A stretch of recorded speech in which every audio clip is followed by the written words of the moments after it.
ওকে, class 6, 7, 8, 9 এবং 10 এর শিক্ষার্থী বন্ধুরা, আশা করি তোমরা ভালো আছো। তো তোমরা বারবার বলছো যে ভাইয়া একটু লম্ব, তারপরে হচ্ছে 60 ডিগ্রি কোণ, 90 ডিগ্রি কোণ, তারপরে হচ্ছে বিশেষ করে জ্যামিতি যেটা আঁকতে হয়, সম্পাদ্য যেটা আঁকতে হয় সেটা কিভাবে সহজে আঁকা যায় সেটা আমাদের একটু দেখাই দেন। তো আমি আজকে সেটা দেখানোর চেষ্টা করতেছি। তো ফার্স্টে আমি বলে নিই, এটা কিন্তু অবশ্যই তোমরা পেন্সিল দিয়ে আঁকাবা। তো আমি তোমাদের স্পষ্ট করে দেখানোর জন্য আমি কলম দেখাচ্ছি, কিন্তু এটা অবশ্যই পেন্সিল দিয়ে আঁকতে হবে, পেন্সিল দিয়ে আঁকবা। তো আমি ফার্স্টে একটা লম্বা আঁকানোর চেষ্টা করছি। তো ফার্স্টে স্কেল ধরে এই জাস্ট একটা দাগ দেবা, স্কেল ধরে একটা রশ্মি নেবো আর কি। তো আমি যে কোনো একটা রশ্মি নিলাম, দেখতে পাচ্ছ যে কোনো একটা রশ্মি নিলাম। এই রশ্মিতে এই যে কম্পাস যেটা, তো এইটার হচ্ছে আমি যে কোনো একটা মাপ নিচ্ছি। এই যে মাপটা, এটা কোনো নির্দিষ্ট মাপ না। এইটা তোমরা হচ্ছে এই যে রশ্মির শেষ মাথা, এই শেষ মাথায় ধরবা। শেষ মাথায় ধরে, একটু বড় নেই তাহলে তোমাদের বুঝতে সুবিধা হবে।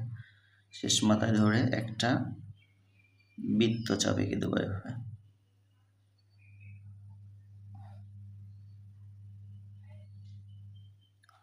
তো আমি একটা বৃত্তচাপ এঁকে দিলাম, এবং এই যে মাপটা ছিল, এই মাপ কোনো এদিক ওদিক করা যাবে না, সেই মাপে ধরে আবার এই জায়গায় ধরতে হবে। অর্থাৎ ঠিক এই যে যেখানে মিলিত হয়েছে এই জায়গায় ধরে ওই বৃত্তচাপের উপর আর একটা বৃত্তচাপ আঁকতে হবে। তো আঁকার পরে ওই বৃত্তচাপের ওখানে যেখানে বৃত্তচাপ আঁকলাম সেইখানে আবার ধরতে হবে। তোমরা দেখতে পাচ্ছ আমি ওইখানে ধরছি, এইখানে ধরে ওই রশ্মির উপর আর একটা বৃত্তচাপ আঁকতে হবে। তো আমার বৃত্তচাপটা একটু ছোট হয়ে গেছে, যার কারণে আমি ওইটা আর একটু বড় করে নিচ্ছি। ওকে, তো ফার্স্টে আমরা একটা বৃত্তচাপ আঁকলাম, এরপরে হচ্ছে সেই মাপ নিয়ে আমরা ওই বৃত্তচাপের উপরে আরও দুইটা বৃত্তচাপ আঁকলাম, সেই একই মাপ নিয়ে আর একটা বৃত্তচাপ আঁকলাম। এইবার এই যে মাঝখানে যে জায়গাটা বৃত্তচাপ আঁকছি, ওই মাপ নিয়ে আমরা উপরে একটা বৃত্তচাপ আঁকব। এই যে উপরে তোমরা দেখতে পাচ্ছ, উপরে একটা বৃত্তচাপ আঁকবো, এবং এইখানে যেই জায়গায় মিলিত হয়েছে দুইটি বৃত্তচাপ, সেইখানে ধরব কম্পাসটা, সেইখানে ধরে আরেকটা বৃত্তচাপ এঁকে দেবো। দেখবো যে ওইটা কোথায় দুইটা একটা বিন্দুতে মিলিত হয়েছে। এখন এই যে রশ্মির যে শেষ আর ওই যেইখানে মিলিত হয়েছে ওইখানে দিয়ে আমরা এভাবে দাগ টেনে দেবো। তাহলে আমাদের যেটা হবে সেটা কিন্তু একটা লম্ব হবে, অথবা যেই কোণটা হবে সেই কোণটা হচ্ছে 90 ডিগ্রি। তো এইভাবে আমরা 90 ডিগ্রি আঁকতে পারি। আর এই 90 ডিগ্রি দিয়েও কিন্তু আমরা যে একটা বর্গ আঁকতে পারি। তো সেটা কিভাবে, এই দাগের থেকে এই দাগ হচ্ছে 1 সেন্টিমিটার, এটা 2 সেন্টিমিটার, 3 সেন্টিমিটার, 4 সেন্টিমিটার। তো দেয়া থাকলো যে 5 সেন্টিমিটার একটা বাহু দেওয়া আছে, একটা বাহুর দৈর্ঘ্য 5 সেন্টিমিটার বা 4 সেন্টিমিটার যাই দেওয়া থাক। তো আমরা সেই রকম একটা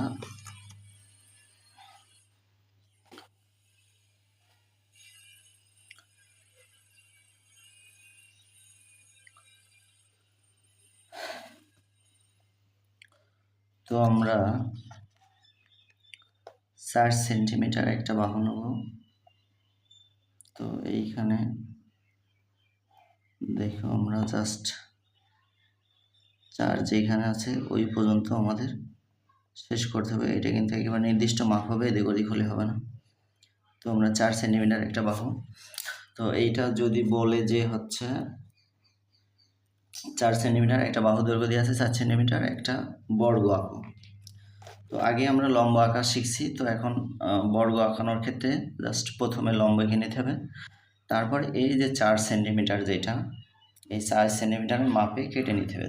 তোমরা জানো যে মাপ কীভাবে নিতে হয়। কম্পাসের এই যে মাপ, যে মাপ আছে এই দুই পাশে ধরে এর মাপে আমরা ঠিক এই কোণে ধরবো, এই কাঁটাটা এই কোণে ধরে এই পাশে দেখবো যে কতটুকু আছে, সে এইভাবে কেটে নেব এবং উপরেও একইভাবে আমরা কেটে নেব। এই যে উপরে কেটে নিলাম, তোমরা দেখছো যে 4 সেন্টিমিটার কিন্তু এই যে এইখানে আসছে এবং এই পাশে উপরে কিন্তু উপরের যে দাগটা ওইখানে 4 সেন্টিমিটার আসছে। তো এই যে 4 সেন্টিমিটার আমরা এইখান থেকে নিছি, এই ঠিক এই 4 সেন্টিমিটারই থাকবে। এই মাপটা এবার এইখানে ধরব,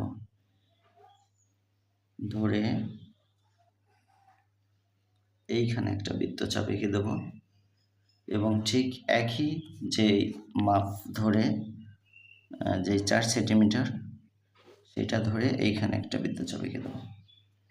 তাহলে দুইটি বৃত্তচাপ একটা বিন্দুতে মিলিত হলো।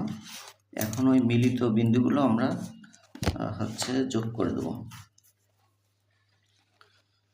তাহলে এইখানে যেইখান থেকে কাটছিলাম সেইখানে আর ওইখানে যেখানে মিলিত হয়েছে সেটা আমরা যোগ করে দেব। তো এইটা যোগ করে দিলাম এবং এইখানে যেখানে কাটছিলাম আমরা 4 সেন্টিমিটার আর যেখানে মিলিত হয়েছে এটা যোগ করে দেব। এটা যোগ করে দিলাম, তাহলে কিন্তু আমাদের একটা বর্গ হয়ে গেল। অর্থাৎ এটা একটা বর্গ হলো। আমরা জানি যে চতুর্ভুজের 4টি বাহু সমান এবং 4টি কোণ সমান তাকে বর্গ বলে। তো নেক্সট আমরা আরেকটা চতুর্ভুজ আঁকার চেষ্টা করব। সেটা হচ্ছে যে বলে দেওয়া থাকে যে একটা কোণ দেওয়া আছে এবং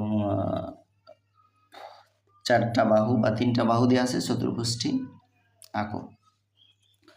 তো সেক্ষেত্রে কোণের 4টা বাহু বা 3টা বাহুর দেওয়ার কথা বলে, তো আমরা 4টা বাহু মনে করো দেওয়া আছে।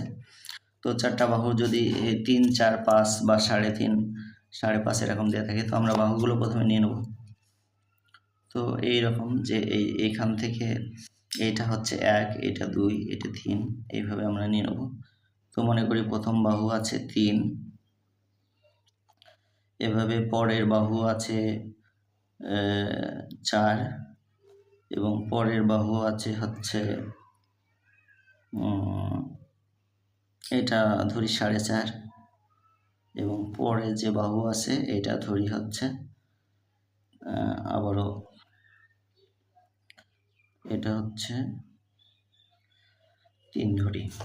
তো এইভাবে যে কোনো 4টা বাহু দেওয়া আছে, বাহুর মাপ যা দেওয়া থাকবে সেভাবে মাপ নিতে হবে এবং একটা কোণ দেওয়া আছে 60 ডিগ্রি। তো আমরা আগে 60 ডিগ্রি আগেও নিতে পারি এবং একবারেই 60 ডিগ্রি দিয়ে আঁকাতে পারি। তো 60 ডিগ্রি আমরা চাঁদা বাদে 60 ডিগ্রি কীভাবে আঁকাতে পারি সেটা দেখাচ্ছি।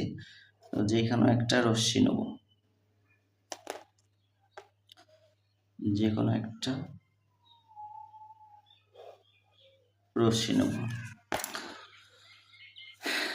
একটা রশ্মি নেব, সেই রশ্মিতে আবারও এই যে কাটা কম্পাস, এই কম্পাসের এই মাপটা কিন্তু যে কোনো, এবং এই যে মাপটা নেব এটা থেকে এটার যে ডিস্টেন্স, এই মাপটা কিন্তু নির্দিষ্ট থাকবে। এটা একবার নিলে সেটা আর এদিক ওদিকে নাড়ানো যাবে না। তো আমরা দেখতে পাচ্ছি যে এই কোণায় একেবারে এই রশ্মির একেবারে মাথায় এইখানে ধরলাম, ধরে আমরা একটা বৃত্তচাপ এঁকে দেবো। তো আমরা একটা বৃত্তচাপ আঁকিয়ে দিই।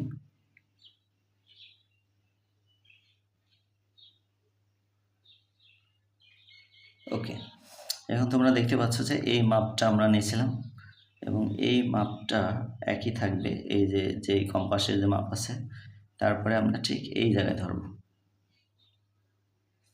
এই জায়গায় ধরে ওই বৃত্তচাপের উপর আর একটা ছোট বৃত্তচাপ এঁকে দেবো, দেখবো যে কোন জায়গায় মিলিছে। তো তারপরে আমরা এই যে রশ্মি আছে এই রশ্মি থেকে এই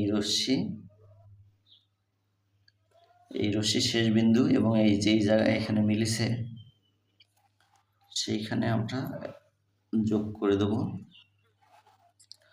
তাহলে আমাদের যে কোণ উৎপন্ন হবে সেটা কিন্তু 60 ডিগ্রি কোণ, এবং এটা কিন্তু 60 ডিগ্রি, এটা চাঁদা দিয়ে মাপলেও 60 ডিগ্রি হবে। তো যদি এরকম দেওয়া থাকে যে 4টি বাহু দৈর্ঘ্য এরকম 3, 4, 5 সামথিং দেওয়া আছে, অথবা এবং একটি কোণ 60 ডিগ্রি দেওয়া আছে চতুর্ভুজটি আঁকো, তো সেক্ষেত্রে আমরা কি করব, আমরা কোণ আঁকানো শিখলাম। এখন চতুর্ভুজ কি করে আঁকবো, আমরা এই যে 4টা বাহু আমরা একে একে মাপ নিয়ে নেব। তো প্রথমটার আমরা মাপ নিয়ে নিলাম। প্রথমটা নিয়ে আমরা হচ্ছে এই যে নিচের যে বাহু এইখানে কেটে নিলাম, ওকে। অ্যান্ড সেকেন্ড যেটা আছে সেই বাহু মাপ নিলাম। মাপ নিয়ে আমরা এই কোণায় ধরে উপরে কেটে নিলাম। অর্থাৎ কোণের যেহেতু 2টা বাহু আছে, তাই আমরা কোণের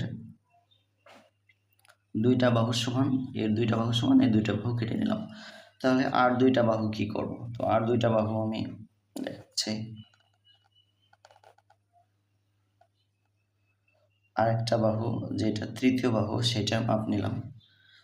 সেটার মাপ নিয়ে এই যে একটা বাহু আমরা কেটে নিয়েছিলাম ওই জায়গায় ধরবো, ওই কোণায় ধরবো, ধরে আমরা একটা বৃত্তচাপ এঁকে দেবো ওই কোণের অভ্যন্তরে বা কোণের মাঝে একটা বৃত্তচাপ এঁকে দেবো। এবং লাস্টের যেই বাহুটা আছে সেটার মাপ নেব।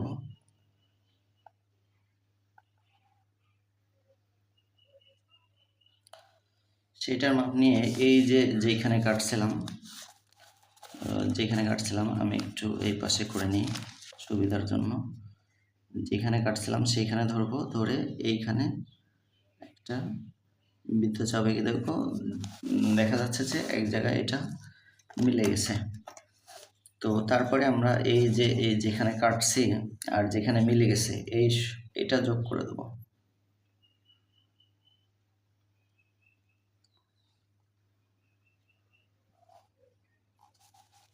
এবং এই যে যেখানে কাটছি এবং যেখানে মিলে গেছে এটা যোগ করে দেবো।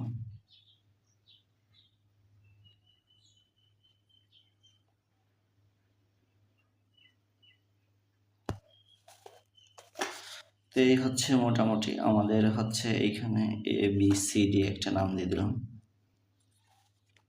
এবং এইখানে দিলাম ABCD ছোট হাতের এটা নাম দিয়ে দিলাম। যে কোনো যদি নাম দেওয়া থাকে তাহলে ভালো, আর না হলে যে কোনো নাম দেওয়া যেতে পারে, আর এইখানেও যে কোনো নাম দেওয়া যেতে পারে। তো আমরা দেখলাম যে কীভাবে 90 ডিগ্রি কোণ আঁকাতে হয়, কীভাবে 90 ডিগ্রি দিয়ে বর্গ আঁকাতে হয়, এবং কীভাবে একটা কোণ দেওয়া থাকলে এবং 4টা বাহু বা 3টা বাহু দেওয়া থাকলে একটা চতুর্ভুজ আঁকাতে হয়, সেটা আমরা আজকে দেখলাম। তো পরবর্তীতে আমরা অন্য যেগুলো আঁকানো আছে সম্পাদ্য আছে সেইগুলো নিয়ে আলোচনা করব। সবাই ভালো থাকো, সুস্থ ও সুন্দর থাকো। আল্লাহ হাফেজ।